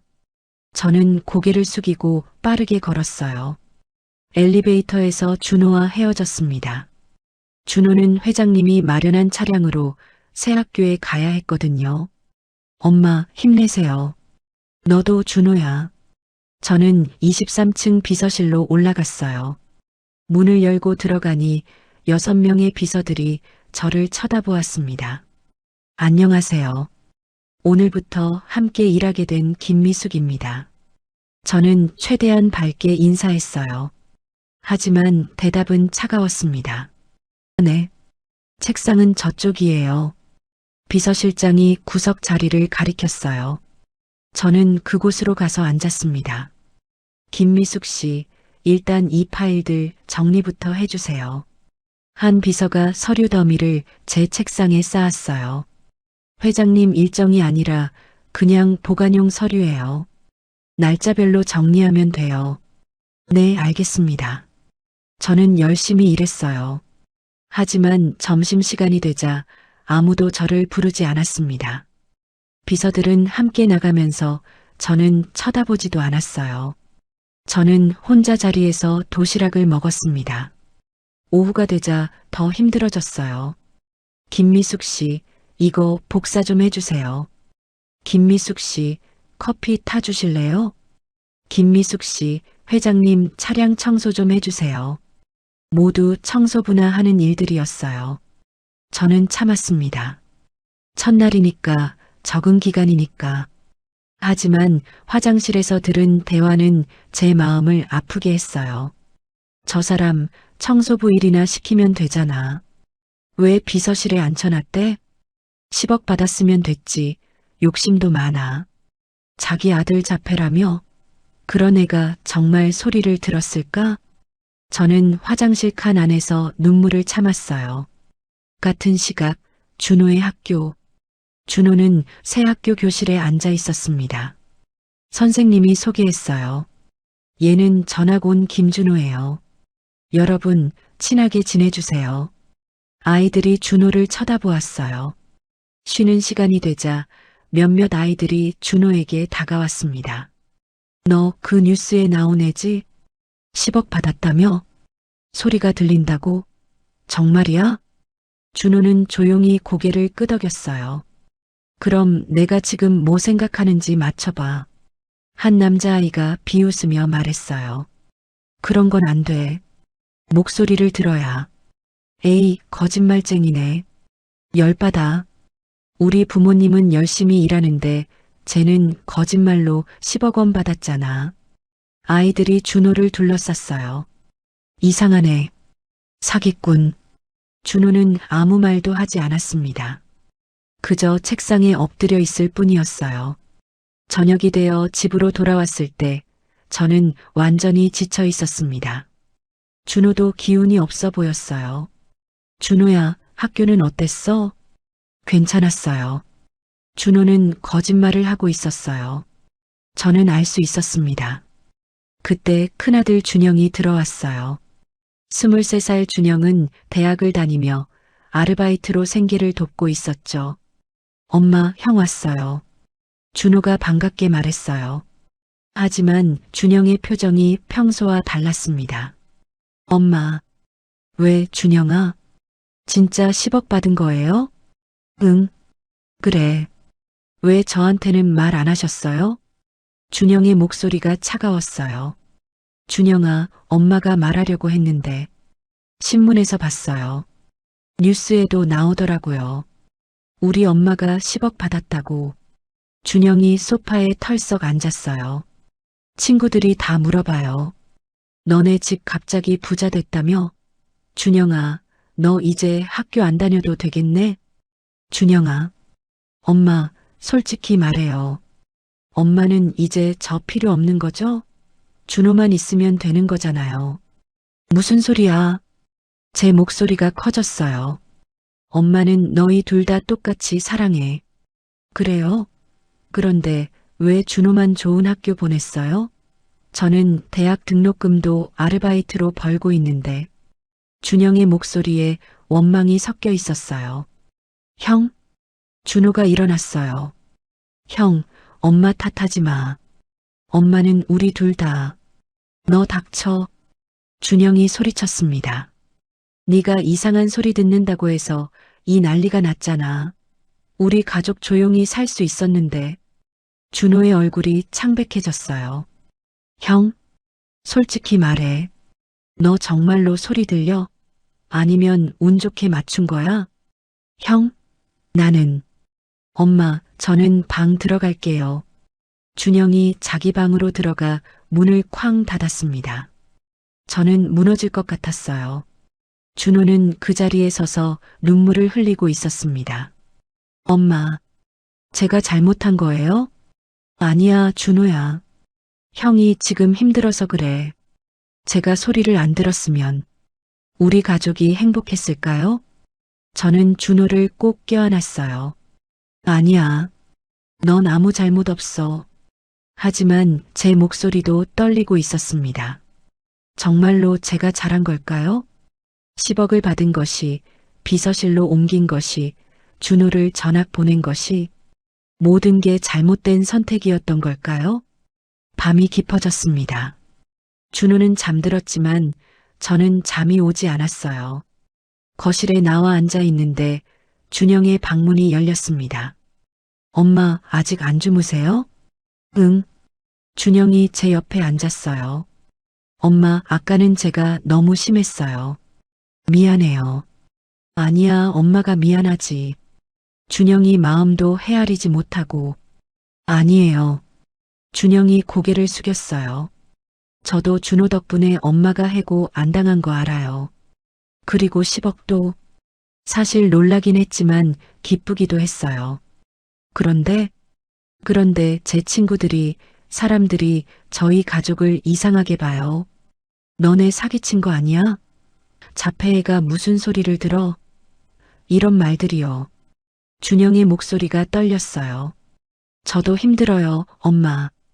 갑자기 모든 게 변해서 저는 아들을 끌어안았습니다. 미안해, 준영아. 엄마가 생각이 짧았어. 두 아들 모두 힘들어하고 있었어요. 준호는 학교에서, 준영은 세상의 시선에서, 그리고 저는 제 선택이 정말 옳았는지 확신할 수 없었습니다. 다음 날 아침 더 큰 충격이 기다리고 있었어요. 뉴스에서 저희 이야기가 나왔습니다. 자폐 아동이 10억? 과연 진실일까요? 전문가들은 비현실적이라고 지적합니다. 화면에 심리학 교수가 나왔어요. 자폐 스펙트럼 아동이 목소리로 거짓말을 구별한다는 것은 과학적으로 입증된 바 없습니다. 우연의 일치였을 가능성이 높습니다. 제 휴대전화가 울렸어요. 윤서준 팀장이었습니다. 미숙 씨, 괜찮으세요? 팀장님, 뉴스 봤어요. 걱정하지 마세요. 회장님이 법무팀의 명예훼손으로 대응하라고 하셨어요. 감사합니다. 전화를 끊고 나니 준호가 저를 바라보고 있었어요. 엄마, 제가 거짓말쟁이래요? 아니야, 준호야. 넌 진실을 말했어. 그런데 왜 사람들이 안 믿어요? 준호의 눈에 눈물이 고였어요. 제가 정말 특별한 걸까요? 아니면 그냥 이상한 걸까요? 저는 대답할 수 없었습니다. 정말이지 모든 것이 무너지고 있었어요. 회사에서도 학교에서도 집에서도 저는 소파에 주저앉았습니다. 제가 뭘 잘못한 걸까요? 준호의 능력을 세상에 드러낸 것이 잘못이었을까요? 그냥 조용히 청소부로 살았어야 했을까요? 준호가 제 옆에 앉았어요. 엄마, 우리 다시 예전으로 돌아갈 수 있을까요? 저는 아이를 꼭 안았습니다. 그리고 깨달았어요. 이미 돌아갈 수 없다는 것을. 저희의 삶은 완전히 바뀌어 버렸습니다. 그리고 지금 저는 어떻게 해야 할지 모르겠어요. 일주일이 더 지났습니다. 상황은 나아지지 않았어요. 오히려 더 나빠졌습니다. 회사에서는 여전히 저를 따돌렸고 준호는 학교에서 혼자였어요. 그날도 평범한 아침이었습니다. 저는 비서실에서 서류를 정리하고 있었어요. 김미숙 씨, 회장님 차 청소 좀 해주세요. 비서실장이 차 키를 던져주었습니다. 저는 아무 말 없이 지하 주차장으로 내려갔어요. 회장님 차를 닦으면서 눈물이 났습니다. 이게 내가 원하던 삶이었나? 휴대전화가 울렸어요. 준호 학교에서 온 전화였습니다. 여보세요? 김미숙 학부모님이시죠? 저는 담임 선생님입니다. 네, 선생님. 무슨 일이세요? 준호가 오늘 학교에서 좀 이상한 행동을 하고 있어요. 제 심장이 철렁 내려앉았어요. 무슨 행동이요? 복도에서 갑자기 소리를 지르면서 아이들을 밖으로 내보내려고 해요. 다른 아이들이 무서워하고 있습니다. 지금 바로 가겠습니다. 저는 차 키를 챙겨 급히 학교로 향했어요. 같은 시각 준호의 학교. 준호는 3층 복도에 서 있었습니다. 점심시간이라 복도에는 많은 아이들이 있었어요. 준호는 귀를 막고 있었습니다. 안 돼. 안 돼. 준호가 중얼거렸어요. 야, 김준호 또 이상한 짓 하네. 한 남자아이가 비웃었어요. 소리 들린대. 정신병 아냐? 아이들이 킥킥거렸습니다. 하지만 준호는 그들의 말을 듣지 못했어요. 다른 소리가 들렸거든요. 복도 끝, 과학실험실 문 안에서 들려오는 소리. 30초, 29초, 28초, 기계음 같은 소리였어요. 그리고 그 아래 깔린 이상한 웅웅거리는 소리. 준호는 그 소리가 무엇을 의미하는지 알았습니다. 타이머 소리, 그리고 가스가 새는 소리.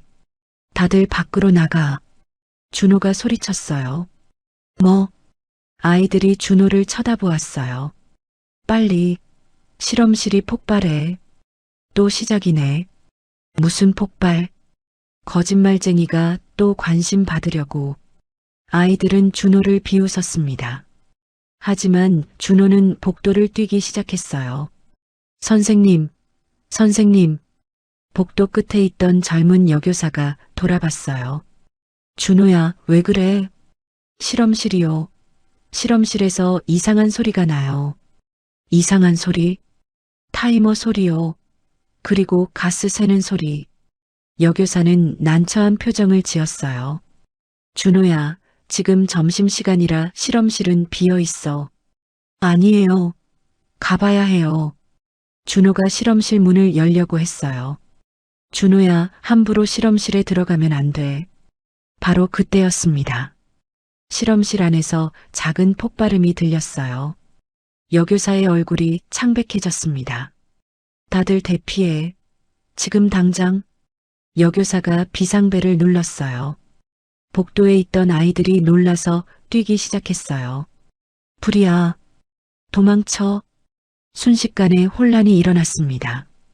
준호는 그 틈에 실험실 문을 열었어요. 준호야, 안 돼. 여교사가 소리쳤지만 준호는 이미 안으로 들어갔습니다. 실험실 안은 연기로 가득했어요. 구석에서 작은 불길이 타오르고 있었습니다. 그리고 그 옆에는 가스통이 있었어요. 누구예요? 준호가 소리쳤어요. 여기 사람 있어요? 잠시 침묵.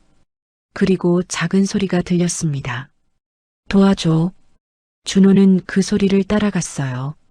실험대 아래에 여자아이가 쓰러져 있었습니다. 같은 반 친구였어요. 화학 동아리 부장 박지은. 지은아. 준호가 달려가 아이를 흔들었어요. 일어나. 박지은은 의식이 없었습니다. 가스를 마신 것 같았어요. 준호는 힘을 다해 박지은을 끌었습니다. 문 쪽으로. 연기가 점점 짙어졌어요. 준호도 숨쉬기가 힘들었습니다. 하지만 포기하지 않았어요. 조금만 더. 드디어 문에 도착했습니다. 복도에서 여교사가 준호를 끌어냈어요. 준호야. 준호와 박지은이 복도에 쓰러졌습니다. 바로 그 순간 실험실 안에서 큰 폭발이 일어났어요. 불길이 복도로 뿜어져 나왔습니다. 여교사가 아이들을 감싸 안았어요. 곧 소방관들이 도착했습니다. 준호와 박지은은 응급차에 실려 병원으로 갔어요. 저는 병원 응급실에 도착했을 때 준호가 산소 마스크를 쓰고 누워 있는 걸 봤습니다. 준호야. 달려가 아이를 안았어요. 의사가 말했습니다. 다행히 큰 부상은 없습니다. 연기를 좀 마셔서 관찰이 필요하지만요. 감사합니다, 선생님. 저는 눈물을 흘렸어요. 옆 침대에는 박지은이 누워 있었어요. 아이의 부모님도 와 있었습니다. 박지은 아버지가 저희에게 다가왔어요. 준호 어머님이시죠? 네. 정말 감사합니다. 박지은 아버지가 깊이 고개를 숙였어요. 우리 딸이 준호가 구해줬다고 들었어요. 준호가 아니었으면 그는 목이 메었습니다. 우리 딸은 죽었을 거예요. 아니에요. 준호가 당연히 해야 할 일을 당연한 게 아닙니다. 박지은 어머니도 눈물을 흘리며 말했어요. 폭발하는 실험실에 들어가서 우리 딸을 구한 건 영웅이에요. 그때 병실 문이 열렸습니다. 강지연 회장님이 들어오셨어요. 그리고 윤서준 팀장도 함께였습니다. 준호야. 회장님이 준호 침대 옆에 앉으셨어요. 괜찮니? 네, 회장님. 준호의 목소리는 쉬어 있었어요. 너 정말 대단하구나. 회장님이 준호의 손을 잡으셨어요. 무서웠을 텐데. 조금요. 하지만 지은이를 구해야 했어요. 어떻게 알았니? 실험실에 불이 날 거라는 걸. 소리가 들렸어요. 준호가 말했어요. 타이머 소리랑 가스 새는 소리가 이상했어요. 그래서 위험하다는 걸 알았어요. 회장님이 고개를 끄덕이셨어요. 네 능력이 사람을 살렸구나. 병실 밖이 시끄러워졌습니다. 문이 열리고 기자들이 몰려들었어요. 잠깐, 여기는 병원입니다. 간호사가 막았지만 기자들은 이미 카메라를 들이대고 있었어요. 준호, 정말 소리를 들었나요? 어떤 소리였어요? 회장님이 일어나 기자들을 막아섰습니다. 지금은 아이가 쉬어야 합니다. 나가주세요. 회장님, 강지연 회장님 아니십니까? 한 기자가 소리쳤어요. 회장님, 준호의 능력이 진짜라고 생각하십니까? 회장님이 잠시 망설이시더니 단호하게 말씀하셨어요. 진짜입니다. 이 아이는 특별한 능력으로 제 회사를 구했고 오늘은 한 아이의 목숨을 구했어요. 하지만 전문가들은 비과학적이라고 과학으로 설명할 수 없다고 해서 거짓이 되는 건 아닙니다. 회장님의 목소리가 강했어요. 저는 이 아이를 믿습니다. 그리고 앞으로도 계속 믿을 겁니다. 기자들이 웅성거렸어요. 윤서준 팀장이 나서서 기자들을 밀어냈습니다. 이제 나가주세요. 병원 측에 협조를 구하겠습니다. 기자들이 마지못해 물러났어요. 병실이 다시 조용해졌습니다. 준호가 제 손을 잡았어요. 엄마, 사람들이 이제 저 믿을까요? 저는 아이의 머리를 쓰다듬었어요. 그래, 준호야. 이제는 믿을 거야. 그날 저녁 뉴스가 나왔습니다. 오늘 부산의 한 중학교에서 실험실 폭발 사고가 있었습니다. 하지만 한 학생의 기지로 큰 피해를 막을 수 있었는데요. 화면에 학교 건물이 나왔어요. 김준호 군은 폭발 전 이상한 소리를 듣고 친구들을 대피시켰습니다. 그리고 실험실 안에 쓰러진 학생을 직접 구출했습니다. 인터뷰 화면이 나왔어요. 여교사였습니다. 준호가 아니었으면 더 큰 사고가 났을 겁니다. 그 아이가 영웅이에요. 다음은 박지은 아버지였어요. 제 딸을 살려준 준호에게 평생 감사할 겁니다. 준호의 능력이 진짜라는 걸 이제 알았어요. 앵커가 다시 나왔습니다. 일주일 전만 해도 준호 군의 능력을 의심하는 목소리가 많았습니다.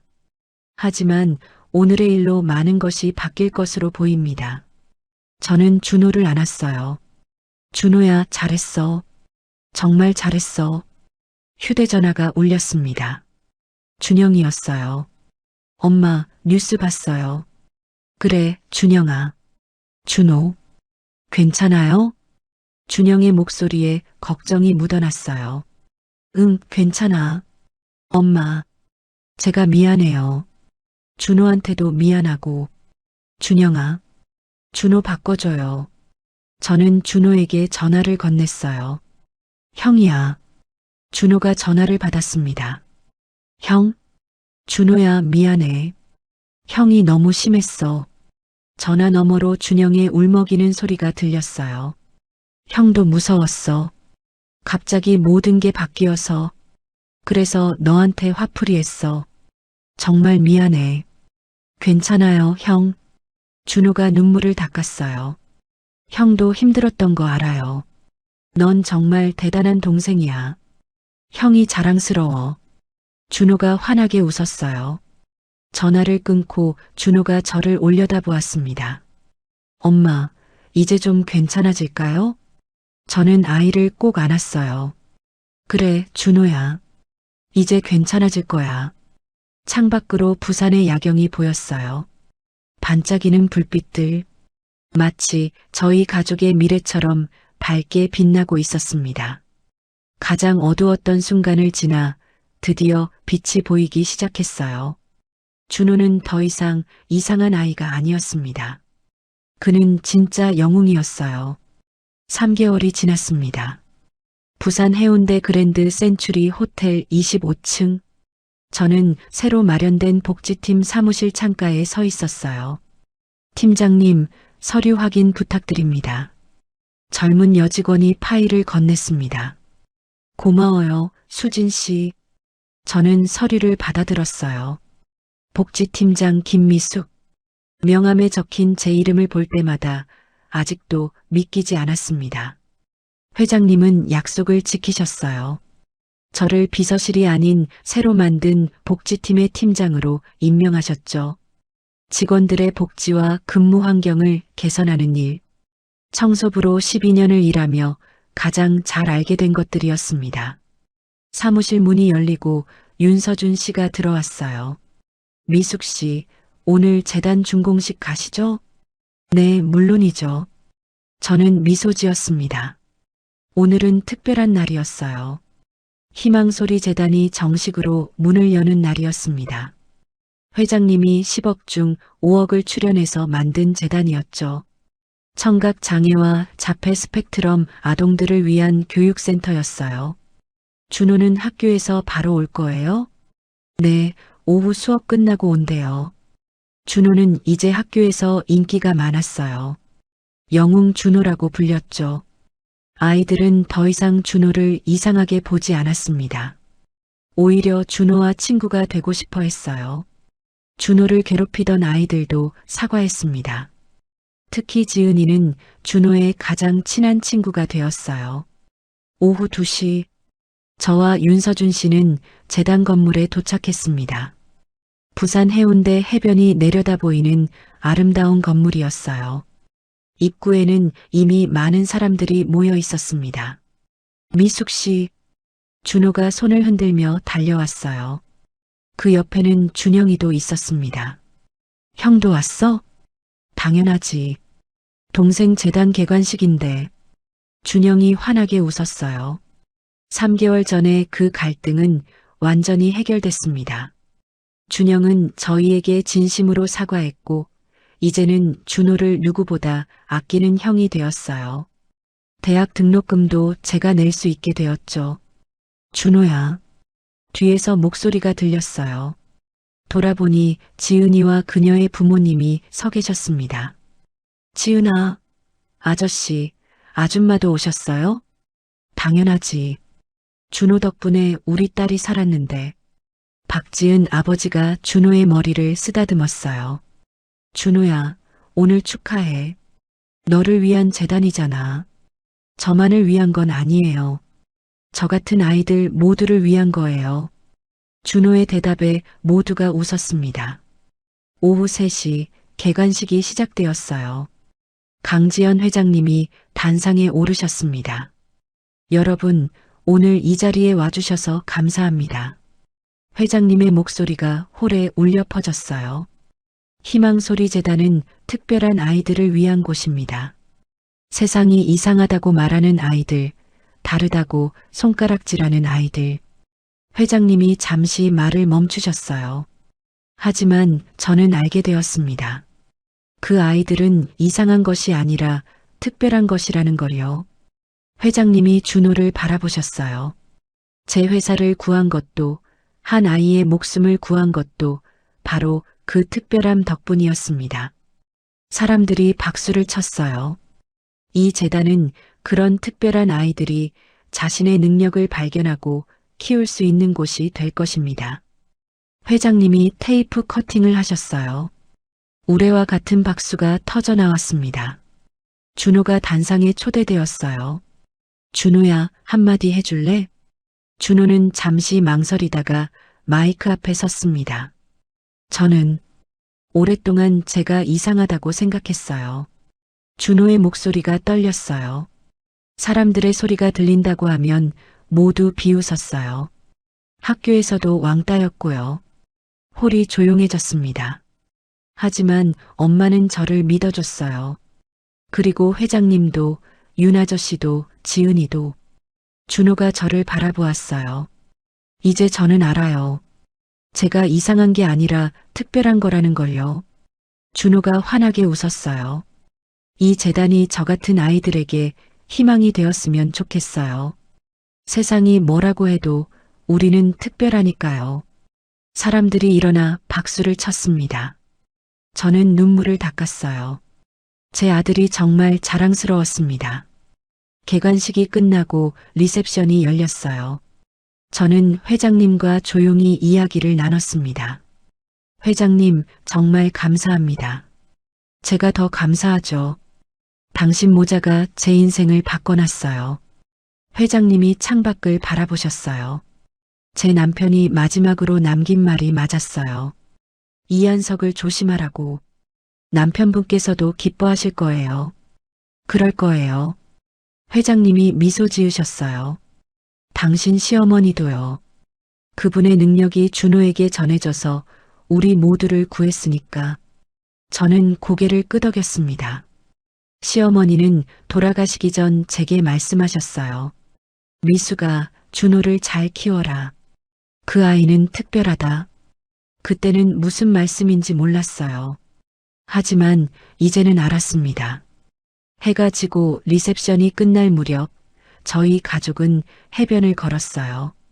준호와 준영이 앞서 걸으며 장난치고 있었어요. 엄마, 행복해요? 준호가 돌아보며 물었어요. 응, 정말 행복해. 저도요. 준영이 제 팔을 잡았어요. 엄마, 저도 행복해요. 우리 가족이 다시 웃을 수 있어서. 저는 두 아들을 양옆으로 끌어안았습니다. 우리 정말 많은 일을 겪었지? 네, 하지만 이겨냈어요. 준호가 말했어요. 엄마가 포기하지 않았으니까요. 사실 포기하고 싶었던 순간이 많았어요. 회사에서 따돌림 당할 때, 준영이가 화낼 때, 세상이 저희를 의심할 때.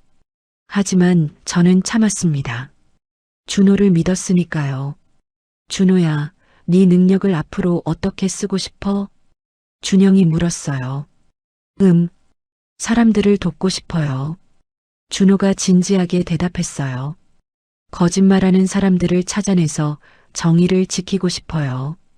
그리고 준호가 하늘을 올려다보았어요. 할머니처럼 누군가를 구하고 싶어요. 저는 가슴이 뭉클했습니다. 시어머니께서 살아계시면 얼마나 기뻐하셨을까요? 준호야, 엄마가 약속할게. 뭐요? 엄마는 항상 네 편이야. 세상이 뭐라고 해도 엄마는 널 믿어. 저도 알아요, 엄마. 준호가 제 손을 꼭 잡았어요. 엄마는 세상에서 제일 용감한 사람이에요. 바다에서 파도 소리가 들렸어요. 부산의 밤바다는 아름다웠습니다. 반짝이는 불빛들, 출렁이는 파도, 시원한 바람. 엄마. 준호가 갑자기 멈춰 섰어요. 왜? 저기요. 준호가 멀리를 가리켰어요. 재단 건물이 보였습니다. 건물 외벽에 큰 글씨가 빛나고 있었어요. 희망소리재단 모든 아이는 특별합니다. 예쁘다. 준영이 말했어요. 저 건물에서 얼마나 많은 아이들이 희망을 찾을까? 많이 찾겠지. 저는 미소 지었어요. 준호처럼 특별한 아이들이 자신을 발견하는 곳이 될 거야. 우리는 한참 동안 그 건물을 바라보았어요. 불과 몇 달 전만 해도 저는 그저 청소부였습니다. 12년간 호텔 복도를 닦으며 살았죠. 준호는 학교에서 왕따였어요. 세상은 저희를 이상하게 봤습니다. 하지만 지금은 달랐어요. 저는 복지팀장이 되었고 준호는 영웅이 되었어요. 그리고 저희의 이야기는 희망이 되었습니다. 엄마, 집 갈까요? 준호가 물었어요. 응, 가자. 저희는 손을 잡고 걸었습니다. 뒤돌아보니 윤서준 씨가 멀리서 저희를 바라보고 있었어요. 그는 손을 흔들었습니다. 저도 손을 흔들어 답했어요. 그는 이제 단순히 보안팀장이 아니었습니다. 저희 가족의 친구였어요. 어려울 때 함께 싸워준 동료였죠. 집으로 가는 길, 택시 안에서 준호가 졸고 있었어요. 준영이 동생의 머리를 자기 어깨에 기대게 했습니다. 저는 두 아들을 바라보았어요. 정말이지 감사했습니다. 이 아이들이 건강하게 자라준 것, 서로를 이해하게 된 것, 그리고 저희가 함께 이겨낸 것. 휴대전화가 울렸어요. 회장님이었습니다.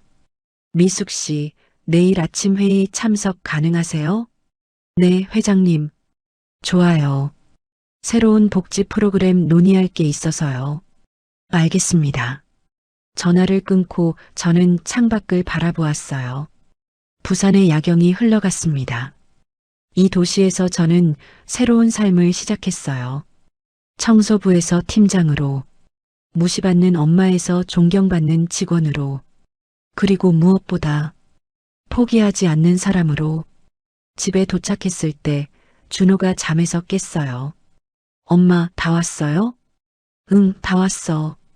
집에 들어가니 익숙한 냄새가 났습니다. 저희의 작은 집, 10억을 받았지만 저는 이사 가지 않았어요. 이 집에는 추억이 많았거든요. 힘들었던 날들도, 행복했던 날들도. 엄마, 배고파요. 준호가 말했어요. 그래, 엄마가 뭐 해줄까? 김치찌개. 저도 김치찌개 좋아요. 준영이 웃었어요. 저는 부엌으로 갔습니다. 김치를 썰고 돼지고기를 볶으며 생각했어요. 평범한 일상. 이것이 진짜 행복이라는 것을. 화려한 것도 거창한 것도 아니에요. 가족이 함께 밥을 먹고 웃고 이야기하는 것. 그것이 제가 원하던 삶이었습니다. 저녁을 먹으며 준호가 말했어요. 엄마, 내일 학교에서 발표가 있어요. 무슨 발표? 내 영웅을 소개합니다예요. 오, 누구 할 거야? 준호가 저를 빤히 바라보았어요. 엄마요. 저는 숟가락을 멈췄습니다. 엄마. 네, 엄마가 제 영웅이에요. 준호가 진지하게 말했어요. 엄마는 절대 포기하지 않았어요.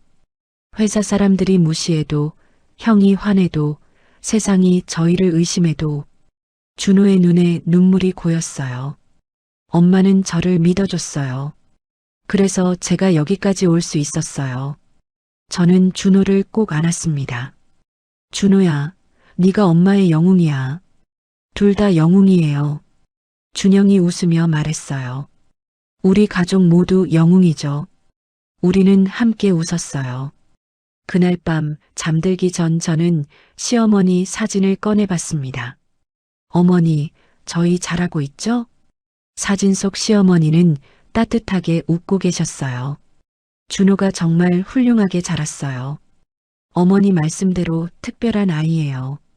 저는 사진을 가슴에 안았어요. 감사합니다, 어머니. 준호에게 선물을 주셔서 창밖으로 달이 밝게 빛나고 있었어요. 새로운 시작. 저희 가족에게 주어진 두 번째 기회. 그리고 앞으로 펼쳐질 희망찬 미래. 모든 것이 그날 준호가 용기를 내어 진실을 말한 그날부터 시작되었습니다. 회장님, 그 합병하시면 안 돼요. 그 한마디가 모든 것을 바꿨어요. 저는 눈을 감았습니다. 내일은 또 어떤 일이 기다리고 있을까요? 하지만 이제는 두렵지 않았어요. 준호와 함께라면, 저희 가족이 함께라면 어떤 어려움도 이겨낼 수 있을 테니까요. 왜냐하면 우리는 소리가 들리는 아이와 그 가족이니까요. 그리고 우리의 이야기는 아직 끝나지 않았으니까요.